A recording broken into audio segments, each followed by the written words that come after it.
ಕೊಡಬೇಕು ಅಂತ ನಾವು ಕೂಡ ಒತ್ತಾಯ ಮಾಡ್ತೀವಿ. ಬರೀ ಸರ್ಕಾರ ಅಷ್ಟೇ ಅಲ್ಲ, RCB ಅವರು ಕೊಡಬೇಕಾಗುತ್ತೆ, ಕ್ರಿಕೆಟ್ ಅಸೋಸಿಯೇಷನ್ದವರು ಕೊಡಬೇಕಾಗುತ್ತೆ. ಬಹಳ ಲಾಭವನ್ನು ತೆಗೆದುಕೊಂಡಿದ್ದಾರೆ. ನಮ್ಮದು ಒತ್ತಾಯ ಇದೆ, ಬರೀ 10 ಲಕ್ಷ ಅಲ್ಲ, ಕ್ರಿಕೆಟ್ ಅಸೋಸಿಯೇಷನ್ ಆಗಿರ್ಬೋದು ಅಥವಾ ಯಾರು ಪ್ರಾಯೋಜಕತ್ವ ಮಾಡ್ತಾರೆ 1 ಕೋಟಿ ರೂಪಾಯಿಯನ್ನ ಪರಿಹಾರವನ್ನು ಕೊಡಬೇಕು. ಯಾಕಂದರೆ ಸತ್ತ ಜೀವವನ್ನು ತರಲಿಕ್ಕೆ ಸಾಧ್ಯ ಇಲ್ಲ.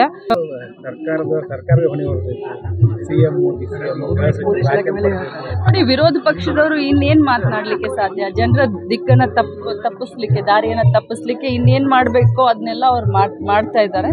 ಬಟ್ ನಮ್ಮ ಹಿರಿಯರಾದಂಥವರು ಎಲ್ಲರೂ ಏನೇನು ಉತ್ತರ ಕೊಡಬೇಕೋ ಅದು ಉತ್ತರ ಕೊಡ್ತಾ ಇದ್ದಾರೆ. ಈಗ ಪ್ರಸ್ತುತ ನಮಗೆ ರಾಜಕಾರಣದಕ್ಕಿಂತ ಯಾಕೆ ಈ ರೀತಿ ಆಯಿತು, ಆಗಬಾರ್ದಾಗಿತ್ತು, ಅದರ ಬಗ್ಗೆ ನಮ್ಮ ಚಿಂತನೆ.